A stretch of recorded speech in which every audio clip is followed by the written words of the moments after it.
Okay, so very briefly, last time we went through all the grammar on these things. We talked about indefinite articles, the existential predicators, which is what they're officially called now, according to me. Genitives, I didn't fix that. Oh well. And I thought there was one last thing. Oh yeah, and negations. So we have some exercises where we're going to practice these things. There's quite a few of them. We'll do them the same way we did last time. So transcription, try to reconstruct the Coptic, and then English translation. So, and you don't have to reconstruct the Coptic if you don't want to, but we'll try to do that. Oops, wrong thing. So do I have volunteers?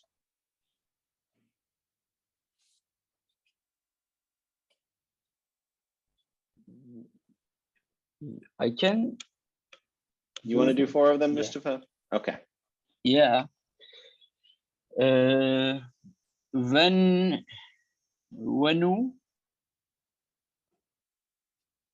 wa, eat,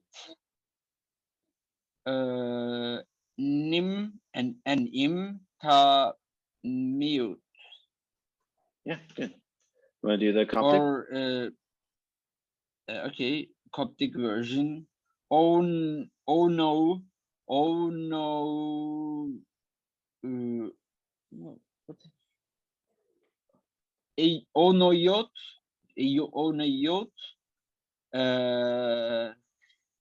nem,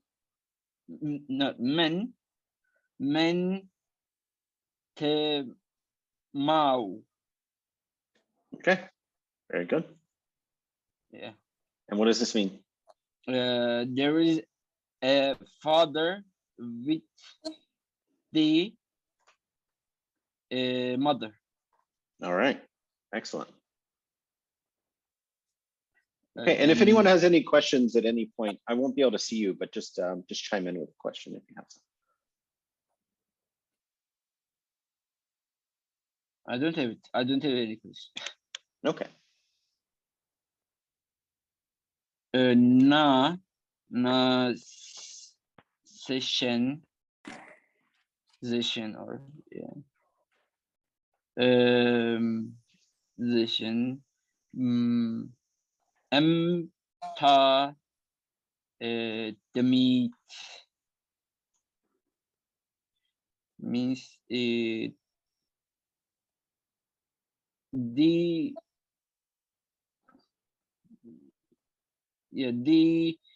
session lily or something like that. Lilies, the lilies, because it is plural pronoun and determinative.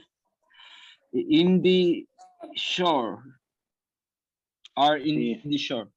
Shore? Shore or the harbor.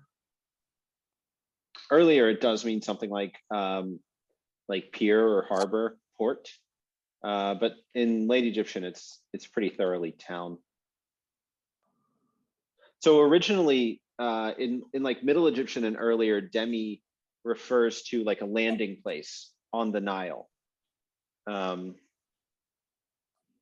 you can kind of, this is one of these etymologies where you can very plainly see how it changed over time. So earlier on, it's just a place where boats can land on the shore of the Nile. And then around those places developed like markets and storehouses and all the kinds of things that people need when they're like trading and transporting goods up and down a river. So they developed into towns, kind of the same way that like in the Midwestern US, there are all these towns that are roughly 20 miles apart because that's how far a horse travels in a day.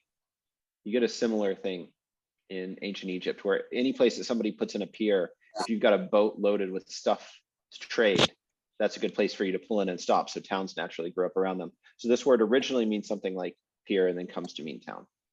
And it survives into Coptic with the meaning town. So you want to try the Coptic? I try my best. Nai, just N. Or yeah, and session So I think it's Soshen. Shoshen. Shoshen. Hem Okay. hem temro. Actually, not hem pitme. Yeah. So this is one where Yeah. the gender also changes. So it changes from feminine to masculine. I'm just going to use M in imitation of the late Egyptian. And this is still like, this is a valid Coptic sentence. It would be perfectly legible to a Coptic speaker, but I'm glad you pointed that out. So hem is what we would expect in more fluent Coptic, right? Coptic tends to use hem instead of just M to say in. But this is still, it As looks I like it says, understand, yeah. no, go ahead. And much more like of and Yeah. something like genitive adjective. Yeah, it is. It's yeah, it's definitely, this looks like a genitive sentence in Coptic. It looks like it means the lilies of the town, but it's still a valid Coptic sentence though. You can still use N and M to mean the preposition in. It's just not as common because you have this ambiguity. So they tend to choose hem instead. Yeah, good call. You're doing great with the Coptic. Yeah. Coptic is I don't know. good. Ben ta şat im. Okay. The as I remember, ben means something negative pronoun or something like that. I don't remember very well, but Use particle, negative particle. It's fine. The binding shot. I don't really know mean. The binding is there. Shot is like document, letter. I think we translate it letter. Yeah, something like this. But I'm just gonna, Yeah. what have I been saying this whole time? I think I've been saying letter. The letter is there. Is not there. Is not there. Yeah. Okay. How do we do this in Coptic? Menti. If a shot, a Coptic version is short or something like that. Yeah, we can reasonably guess. I would actually guess something like shy, probably shy, which has other meanings. It means like festival or fate. It means a few things, but we could hypothesize that it's something like shy. And I'm basing that on just the way vowel paradigms normally work for nouns like this, and then the feminine ending, and then this becomes a glottal stop. So we would expect like some kind of diphthong here, where they merge into one diphthong. I don't know for sure, but yeah, that's fine. So into shy, and then what? Emau. Emau, and then what? We need something else. I think it is in the beginning. We should make as men, yeah, men mentishay, because it's much more logical as a to me. I don't know, because there is no letter there. Yeah, so in that case, we would want to do like men shy ML. There's no letter there. That actually seems like a more fluent sentence. I happen to have constructed this one this way, which is maybe less fluent. So there is a slight difference in meaning there. So if I say, if someone says, is the letter on the table? I could say, there's no letter there. Or I could say, the letter is not there. So I can either say that something like, I can answer their question by saying that the table is empty, there is no letter on it. Or I can answer their question by saying, the letter that you just asked me about is not in the place that you just referred to, right? Those are kind of two different statements. So we could do both. I think most Coptic like text that we would find would probably opt for your solution, because it is just more like fluent and natural to just say like, no, there's not a letter there. But we can also say the letter is not there. And there are circumstances where you would prefer that. There's also something missing on our Coptic. Then we should make it in the end something entishay amau on. Yeah, we really want to put an on in there. Coptic requires it. Late Egyptian does not. So yeah, I'm going to leave it out, and I'm just going to say this whole thing. This whole thing is reconstructed. How can I do that? So the Egyptian has an article, right? So you can't really use men. Well, okay, you can't with the article. It kind of doesn't make sense to say men to shine and now. I don't know. I would have to check whether you can do that. It doesn't sound right to me, but you can say something like men shy amount. Yeah, there's not one, right? Yeah. But you're kind of making a different sentence. Like basically what I tried to do with these is just take a sentence that we might have in the previous one, in the previous exercise, I mean, and just negate it, right? So this is kind of like, it's a bit artificial, but it's a practice of learning grammar rather than like making the most natural Egyptian sentence. Yeah, so Ben isn't really men, it's N. It is definitely the ancestor of N, not of men. Yeah, for sure. Okay. Mustafa, do you want to do one more? Yeah, why not? Ben pa sesh or ben pa sechau zechau. Yeah. All right, I've been writing it with Z. How? Emta I irti. Yeah. Yeah, something like that. Okay. Peter, do you have a question real quick? No, I was just raising my hand because I wanted to try and translate the next sentence 5 because I had a question about it. Okay. But I don't want to end conversation on that last sentence. So sorry about that. Well, no worries. We'll continue. Yeah, go ahead and raise your hand anytime you get in there early if you want to volunteer. No worries on that. We'll just continue right along. Mustafa, what do you have for the Coptic for this? Try. Mem pesach empsach. Yeah. Empsach chem te. I don't know what means ayirtit. It means like upper room. It doesn't actually survive into Coptic, so we can just do this to just show that we don't know what it is. And this is another case where we really want to put an on, but it's not there. I guess I can do it like this with square brackets. It's probably a good way. Yeah. So I should have done it the last time too.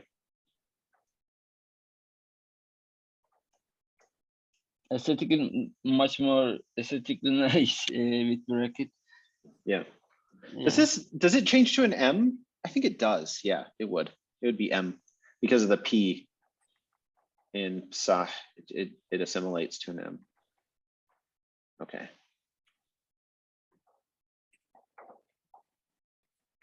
Oh, nice point, Peter. So I don't know whether we've talked about this or not.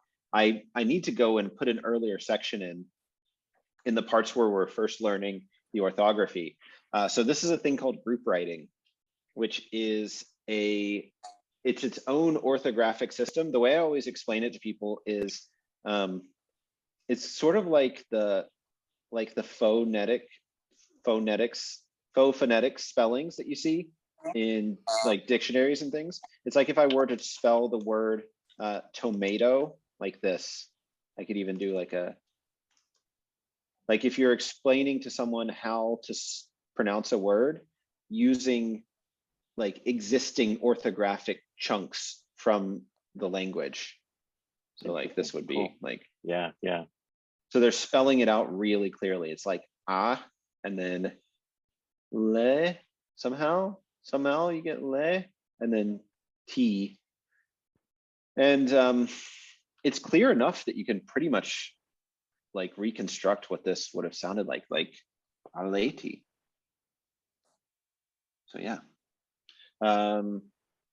Yeah, that's group writing is a big topic. I'm going to put a little subsection earlier on in the book, but anytime it comes up, we can definitely talk about it and break it down. So this is the biliteral, and in my transcription, I kind of transcribe what's written there. Maybe I should put another dash, and then I just put dashes between the different elements because it's these little chunks that are meaningful. This actually might be a single chunk together. And then this, and then the feminine ending. So yeah, good question. Mustafa, you want to translate this one? Then you can be off the hook.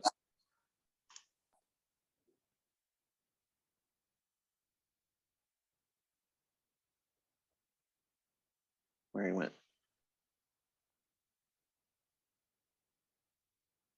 Oh no, we lost him.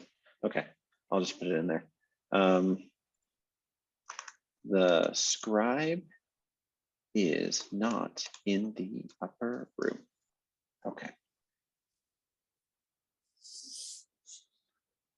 All right, Peter, you're up. So because of my translation, I inferred that this was like a horror story sentence, but Yeah, I could be totally wrong. I picture Fargo for some reason. It reminds me of the wood chipper scene in Fargo every Right. time I read this sentence. Right. Okay. Okay. So I had this as bin pa kes or ks m sa pa pair. Okay, good. So, and then I Coptic? translated, yeah, good question. If a negation is N, then it's probably N or M. Mhm. I wouldn't know that. I guess pa would be, let's see, a P. This one is a little weird actually because it's I think it's feminine in Coptic. I think Okay. it's kas. Oof, I should really check on that. I'm gonna have to check. Sorry to derail your train of thought, but No, you're fine. This is cool too. Bone, yeah. oh no, it's masculine. Why did I think it was feminine? Okay, good.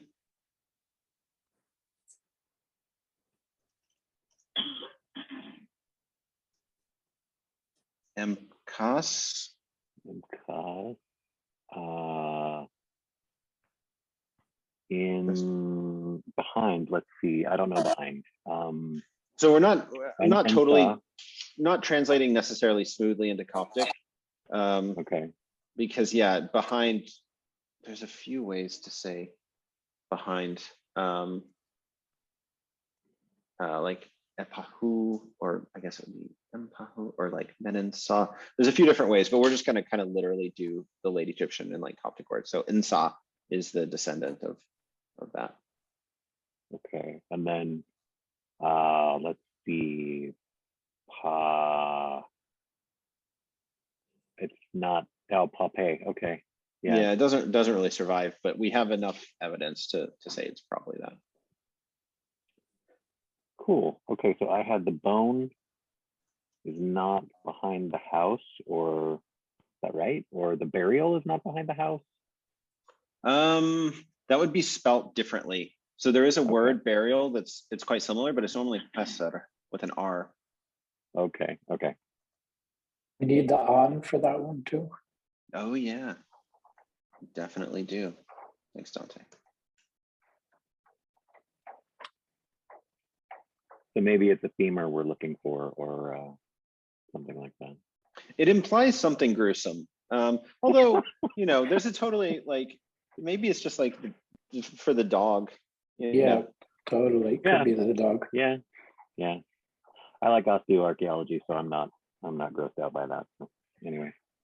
Depends how many Korean horror series you've been watching on Netflix, how you interpret it.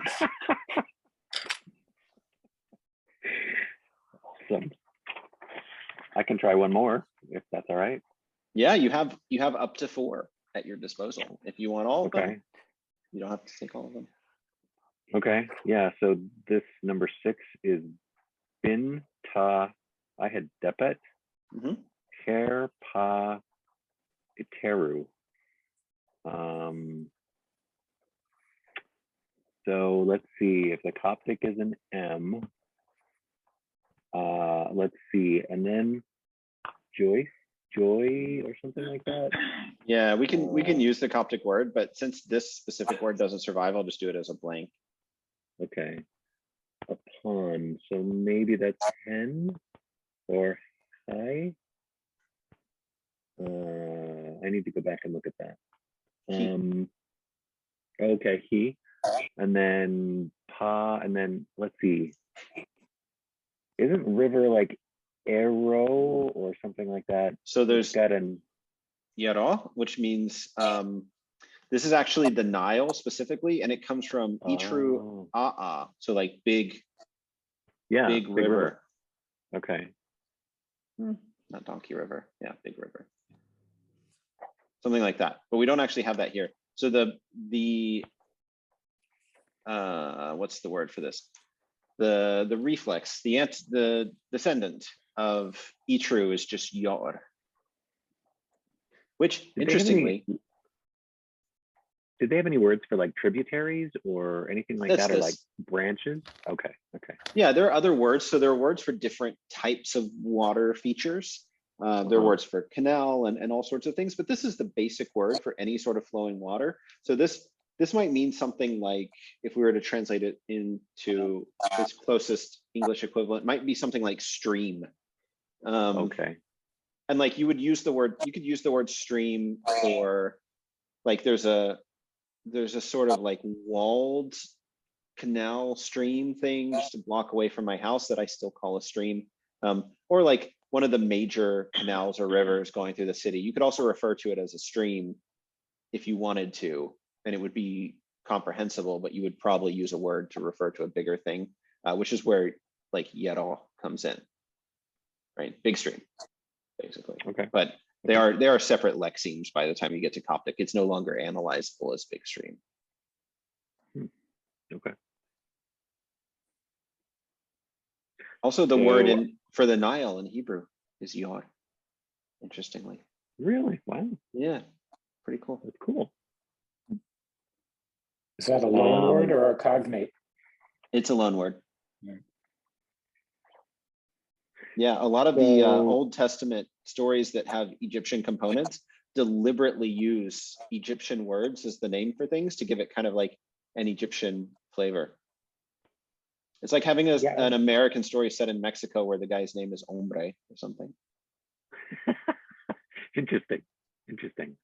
Yeah, I've always thought the Yam Suf was interesting as well. Did they have other words for the Red Sea and things like that? The Egyptians? Yeah, they did. So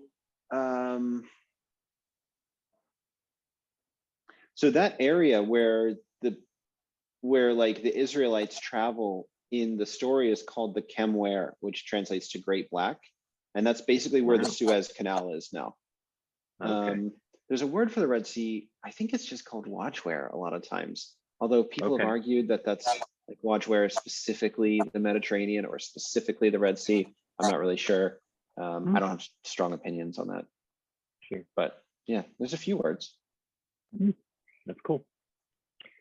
Okay, so I had the boat is not on the river. Or is not upon the river, maybe.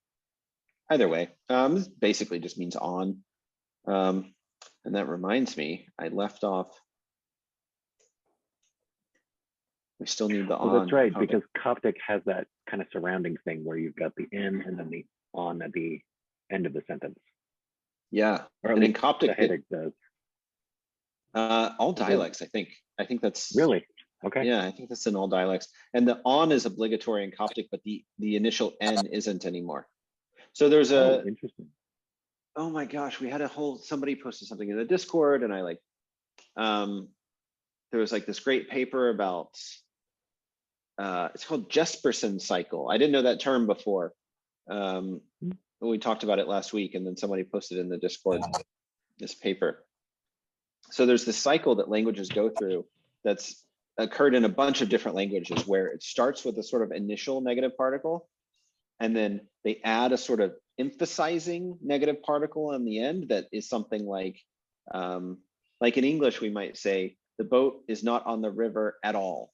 You know, we say at all, which is kind of a meaningless phrase, but once you stick it with a negative, it kind of adds something. And then eventually the initial negative becomes optional and then disappears entirely. And then you only have the word at the end, which is, Coptic is almost there. It's still, you can still optionally use the initial negative, but most of the time you don't see it. But the final negative is now obligatory.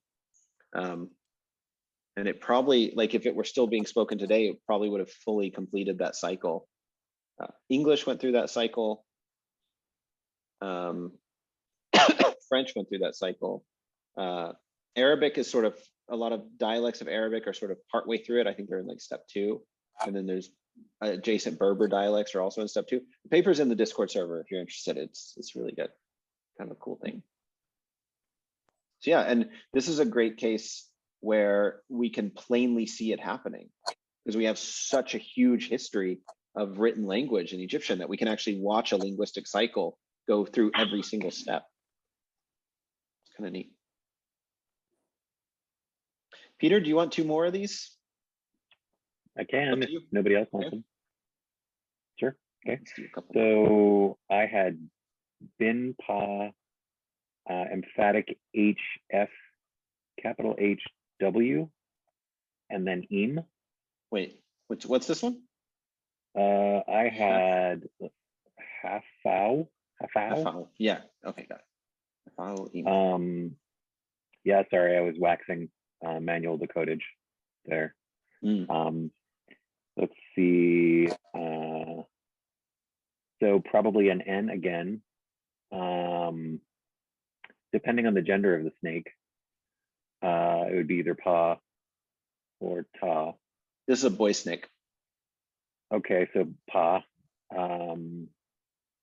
Pa hof. Amau. Yeah. And then for the negative, we would use the am at the end. Yeah, we need to put that in. Okay. And Awesome. I'll tell you one more kind of fun thing about this. This is a really good case in Coptic to see this. And even in Saitic, so this is not a letter you see very often in Saitic, but it is the aspirated P. So if you have pahof, those 2 letters together are like pof, like an aspirated P. So you will often see it written this way in Coptic text. But I won't do it that way for now, just to keep it, you know, straightforward. Much more like a Bohairic. Yeah, in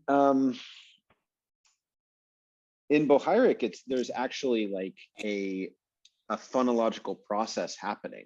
So words that begin with certain highly sonorant consonants, the P of the definite article changes into an aspirated P, and it's actually written differently.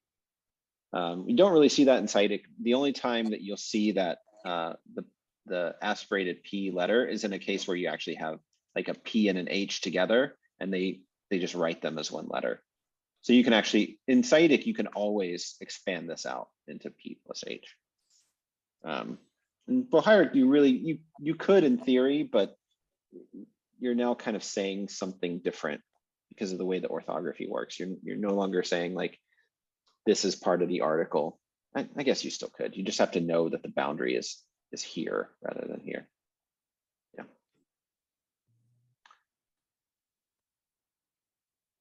And I had that as the snake is not there. The snake is not there. Generally good news, especially in Egypt, Right. where like if you get bitten by a horned viper, you won't make it to the hospital in time. They're so Whoa. deadly. Yeah, they're super deadly. Yeah. So how do archaeologists and you know, just general populations do that? I mean, do they have like defined boundaries around dig sites, or how do they avoid like all the snakes? Well, I'm not an does- archaeologist and I've never been on a dig, so I don't actually know, but I have heard stories from friends of mine who are archaeologists, and they are terrified of those snakes. And Yeah. if they see one, they basically just get out of there and stay away from it and then try to get rid of it somehow. It's kind of like, I mean, I grew up around rattlesnakes and they're not, you know, they're not deadly poisonous if you're like a reasonably healthy like person above the age of 6 and you get bit by a rattlesnake, you probably won't die from it. But they're still pretty scary. And I've definitely had like going camping as a kid or like going fishing, had plenty of cases where I've had like weird encounters with snakes. I guess it's just kind of, if you grow up there, it's just like part of life because we didn't really think of it as a big deal. So, yeah. All right. Uh, Were you going to say something, Mustafa? no, actually not. Okay. Okay. Let's see. Bin pa. I had Emir E hyphen R Yeah, that's good. M ta set. Okay. Let's see. So again, We don't we'll do the. have a lot of Coptic here. We don't have a lot that we can do. Is there any kind of like overseer of the house, or like I guess we could do lord of the house or something like that, or lady of the Yeah. house, or Joyce is the Joyce. Coptic word that I would probably choose here to express the same meaning. It does actually survive in some compounds, like the word Lashona, that means general. So we can kind of okay. do this with a bit of a caveat. And then set is probably something like ase, but we don't really know for sure. So again, have to mark that. Well, like why uncertain. isn't overseer just mayor? Oh, you mean why haven't I written it this way? Yeah. Oh, okay. So there's a lot to say there. So the meaning of this word, it's actually, so it's kind of abbreviated the way it's written in Egyptian. We would actually want to see at least a reed leaf on the front and probably something on the end to specifically mark it as like a Nisba form, maybe something like this. And you can even imagine seeing something like this and then this. So what it actually breaks down is the one who is in the mouth. And it's probably a reverse Nisba. So it's like, so imi means in like earlier stages of Egyptian, you can take any sort of preposition and turn it into an adjective by sticking e on the end. So it's like, in is a great case because we have a word in English, innie, like a belly button that is an innie, that is exactly the same thing, right? We've taken the word in, we put e on the end, and we've made an adjective out of the preposition, right? Egyptian can do that with any preposition before late Egyptian. So this means the one who is in, and then it's the one who is in the mouth. So that's kind of like foreman, speaker, the person who has the authority of giving commands. And it's probably a reverse Nisba, which means that it's not actually like the subject who is in the thing. It's actually the thing that the subject is in. So it's the one in whom the mouth is. So the one who has the ability to speak authoritatively. That's the etymology of that word. By late Egyptian, it's lost all traces of anything like that, and it shows up in compounds as just the syllable le. So it's gotten so completely reduced. But Peter obviously saw it somewhere where they spell it that way, the EMER way, which is a perfectly fine way to spell it. I think I've been spelling it mare, or maybe like I've been spelling it like this. I'm not sure. Because it's hard to be consistent So one week to the next. was it the longer form in Middle Egyptian and then Yeah. got Sorry about that. abbreviated in Late Egyptian? Well, and I'm did that happen abbreviating it. to a lot of words? Not that many, actually. It's not that many. And I could still, like someone transcribing Late Egyptian could write it this way with no problem. You'll even see it written raw because some people spell the word for mouth with an aleph, but that's a bit spurious. But it's this thing, like Egyptian transliteration is not standardized in any way. It's just a collection of conventions. And whenever you're writing something, you kind of choose which convention you want to adhere to for various different reasons. In my case, I'm trying to be as faithful to what's actually written in the hieroglyphs as possible. So I'm trying to put in fewer sort of like etymological things, but that it's tricky, right? Because we can look at plenty of cases. I can find you a case in here where I've done probably the opposite. Well, I don't actually see one in here right now. But there are cases where I opted not to use a more abbreviated Late Egyptian transcription for various reasons. There really is no one right way. And that's why, like, when you see me being inconsistent, you should definitely point it out because I'm just not aware of it. I'm not doing it. I'm not doing anything on purpose. It's just there are so many different ways to transcribe anything that I can't possibly remember which set of conventions I've chosen at any given time. Is there anything about, like, when a word gets abbreviated in its written form, it may still have been pronounced in the full form? Oh, sure, absolutely. Yeah. So it's really an abbreviation. It's not sort of a, I don't know what you would call it. If it was an abbreviated word and the pronunciation became abbreviated, that would be like a different phenomenon. Yeah, and we see both. So I've given you an example here of like an abbreviation that is definitely truly an abbreviation because you will sometimes see it spelt out still. So this is, you've probably seen this one before. This is the thing that goes at like the ends of letters. Seneb. So if I spelt it out all the way, it would look like this.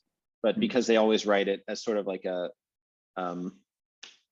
valediction at the ends of letters, it gets heavily shortened. So this is Wajah Seneb, life, well-being, and health.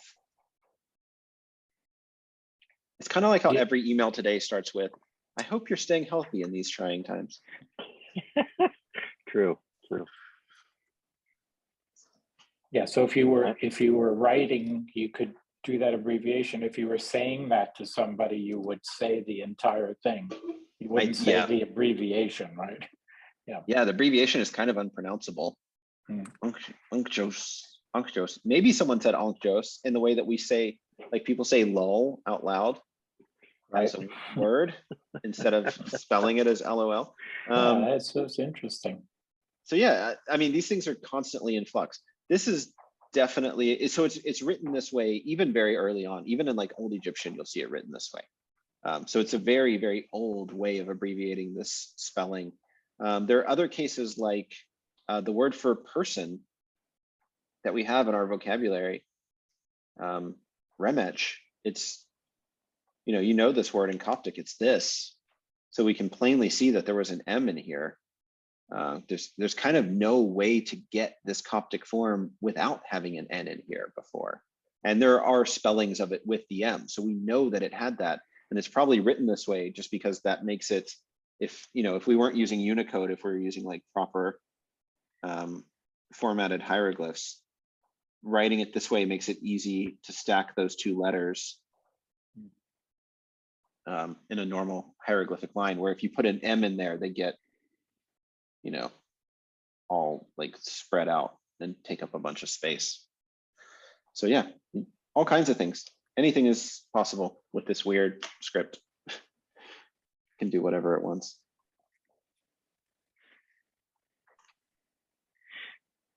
Awesome. I had that as the foreman is not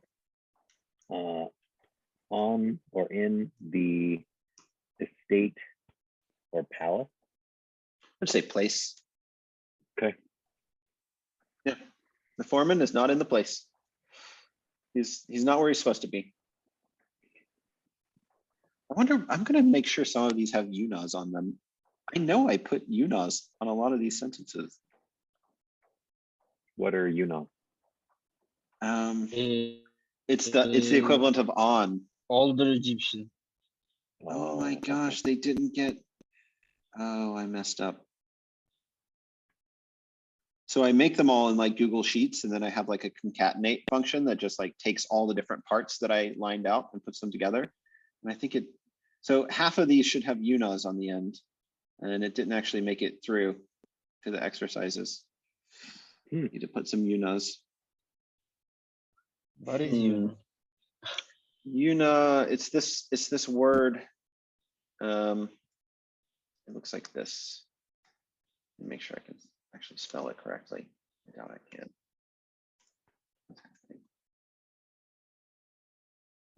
This is not really working out very well.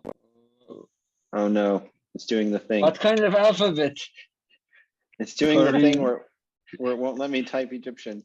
Okay, well, we'll come back to that, I guess. I have to like, when you're typing, it looks like Korean or something. Yeah, Yeah. that looks cool. it's something to do with how it constructs the actual character codes in Google Docs. That's a whole different talk. I don't think we should get into it, but short version, like the way Unicode works, it like composes the characters by like bit shifting the different parts of them into like multiple bytes. So when you're combining things together, if it doesn't do it right, you end up with like garbage input. It's a whole thing. It's really complicated. There's like a white paper out there. If you're interested in that kind of thing, I can point you to some resources. So yeah, the way the keyboard composes things and the way Google Docs handles its input, there's obviously some kind of weird thing in there where it gets like out of line. It doesn't like actually convert it into 4 bytes. It just leaves it like compressed.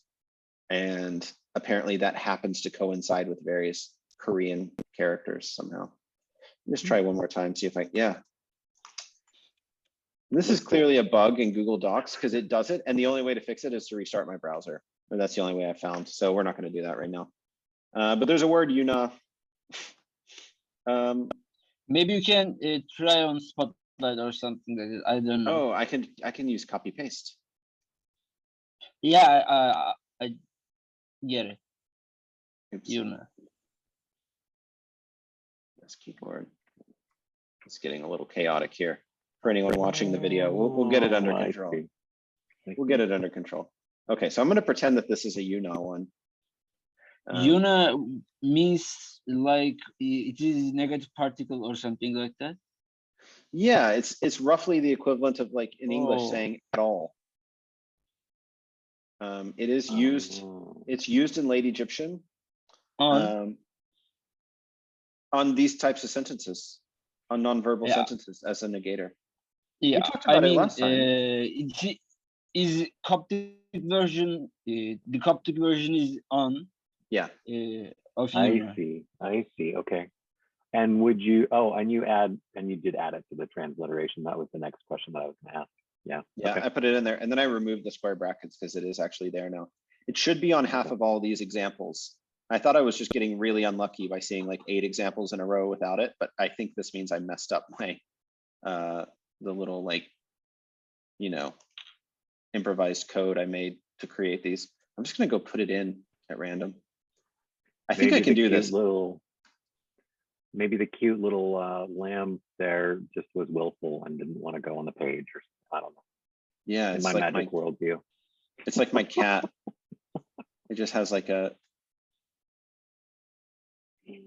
strange sort of willfulness that kind of doesn't really make sense most of the time. That's cat prerogative. Yeah. Does this look sufficiently random? I feel like they're not quite random enough. Like simulating randomness is always hard. You don't create like the appropriate number of runs and things. Okay, so there we go. I kind of want to go back and like insert it earlier too in some of these examples. Some of those were not actually negative sentences that it got thrown onto. Oh no. Oh man. Okay. Yeah, good catch. Control Z, Control Z. Well, guys, this is the joy of, writing it as we go. Oh wait, yeah, that's not the proper kind of sentence. Command Z. Command Z. Gotta go back. I'm just gonna put them in there as we're going when I see a place where they can be.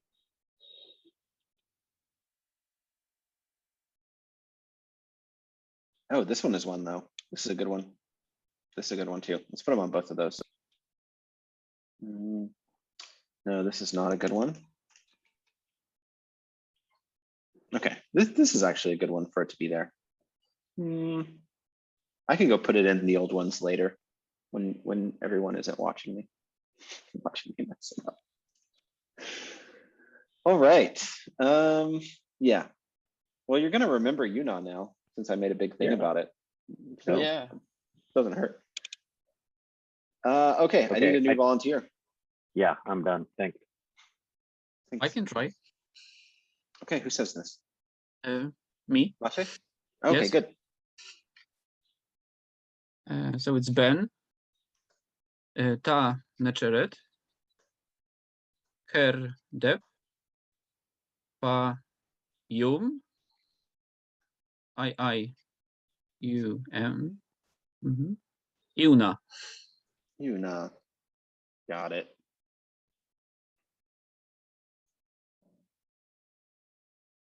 So in Coptic it will be N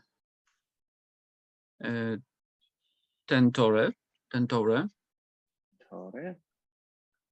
and this will be Hichim, Hijen. Yep. Gem, Gem. Hi. Sorry. Hichim Piom, Pyom. On. How do you spell this? Pyom. Yeah. Okay. On. Good. An. So the goddess is not upon the sea.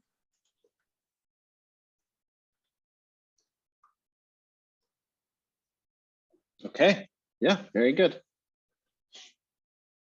Anything weird about this? This is such a nice Coptic sentence. I kind of want to do something when we find a really like a legitimate Coptic sentence. This could be in a Coptic text. There's nothing weird about it at all. It's kind of exciting. Okay. Okay, so the next one is Ben ta ukha em ta shat. Okay. I have a quick question about that. Sure. Why is it pauha instead of na? Because I Because it made a still has the mistake. plural. Okay. Yep. What's the easiest way to fix? I think this is the easiest way to fix that mistake. So that's what I'm going to do right now. Also, na doesn't contain the gender, but pao is contain also gender. That's true. In this case, if it has the plural strokes, it should be na, and without them, it should be pa. For sure. Thanks, Kathy. That was a good catch. I also don't really see those, to be honest. I don't know if I should admit that, but like, there's so many things in Egyptian texts where they just sort of become, they're just so unimportant that they kind of become invisible over time, which is not good. I should pay attention to the details, but luckily I have you guys to help me, so it works out. Okay, Maciej, what do you have for the Coptic here? A little weird. Okay, so Coptic, I think M Posh, M Posh, M, and the Coptic letter is missing, I think, for shat. Yeah, I made it up earlier, but we really just have no idea what it is. It's epistole, unfortunately. So, yeah. Okay, so the commission is not in the document. Okay, good.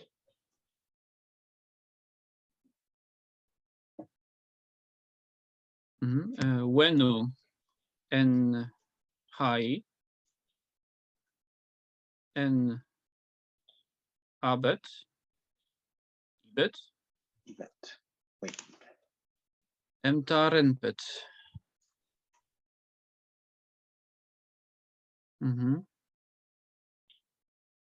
En Coptic wen Kennebot em terompe. Okay, good. It's a pretty good Coptic sentence. I mean, we would want hen probably. Yeah. Shouldn't it be terompe? I'm sorry? Shouldn't it be terompe, not trompe, but terompe? Like this? Like e? Yes, I think like this. Do you agree? Why should it have an epsilon? I think I remember from Layton that such writing was written in this form, but I'm not sure.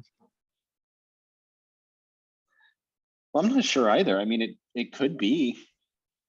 I don't see any need for it because this is fine. Trompe. I don't know. We can actually. This is a good case to. Let's just go to a text and see what we get. Lambden says the fuller forms are also used with certain nouns denoting periods of time. Oh, right. Terompe, Nice. yeah. That's interesting. Awesome. I thought that either. Yeah. Didn't even occur to me. Nice job, Moche. I just have a question about the Coptic. Isn't the plural form of ebot different? Usually no. So we looked this up in the past and we got something like ebate. We can keep using that. So it does have a unique plural. Oh, that reminds me, I need to put the 3 in there. It does have a unique plural, but it doesn't have to use it.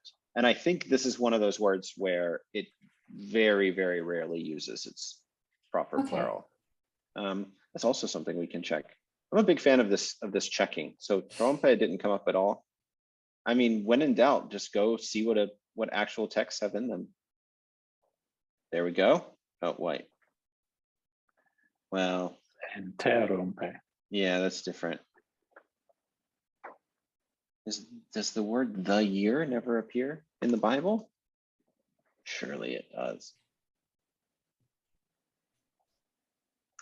One of the downsides of searching text is that you might not actually find the thing. If you look at the translation, like it is the year and of the year, yeah. There we go, with an epsilon. Okay, and then the other one we just talked about was months. Let's just, if we search for months, okay, 3 months, that should give it to us. Yeah. It just uses the singular form, which it doesn't, both are correct, right? It's just a matter of whatever the speaker chose to do. All right.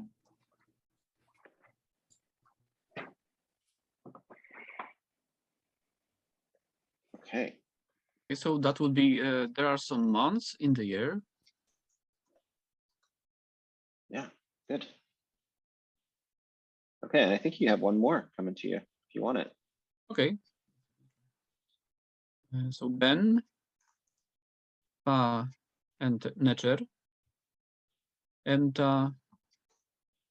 Dimit.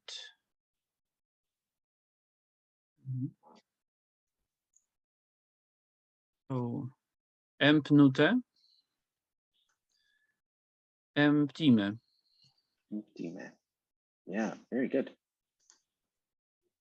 So there is not a god in the village, in the city. Wait, the god is not. The god is not. In the, have I been saying town or village? Doesn't matter. This is a good situation to throw in a Yuna. I think I'm going to put one in here. This is a place where we might expect to find a Yuna, and I really want it for the Coptic.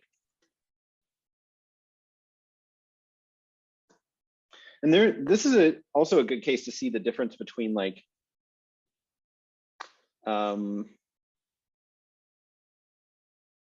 there is no God in the town versus the God is not in the town. Because here they do mean totally different things, right? There's no God in the town means that the place is like a, you know, it's been forsaken by the gods. There's no God in that town. It's been abandoned. And then the God is not in the town. You know, he's not there. He's not in right now. We have a few minutes left. Do we want to do? I don't know if we can get through another batch. Maciej, do you want to just do one more, and then we'll Okay. call it for time? So Ben, target, dy, Iuna. So and trzetaj. Wait, this is masculine. I'm sorry. That's another mistake on my part. Oh This yeah. is a masculine word. I was probably, when I was making them, I was just looking at the T's on the end and putting in the articles accordingly without actually fully checking whether they were correct. So emprzetaj. Yeah, good. Emprzetaj on.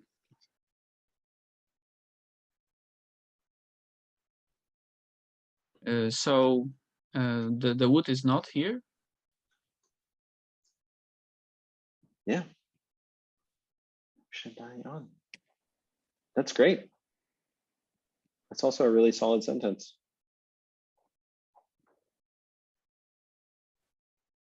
Bit of a mistake, but I feel like the mistakes they give us a chance to sort of pause and like look more closely at something. So, you know, I make no apologies. I think it's quite useful, actually. I actually don't think the plural strokes on wuha were a mistake. I think it does have plural strokes. In fact, we saw it this morning in Horace and Set. I think even though it's singular noun, it does have plural strokes. Oh, that's why they're there. So that actually wasn't a mistake on my part, which is good, I guess. I don't know. Yeah. Why does it have plural strokes when it's not plural? Normally you can kind of see a reason, like words like sand will have plural strokes even though they're singular, and that, you know, there's a sense of like plurality in the idea. Because it's like a collective. This one I really don't know. Wishes, because it means wishes. So it's like a set of instructions, but it's a set of, yeah. It's a set of wishes. That makes sense, I guess. Thanks for that, Aaron. All right. That will do it for today. I will see you all next week. We'll do some more of these practice sentences. How do you feel about the practice sentences? Do you feel that they're helping you? Yeah, totally. The more, the better.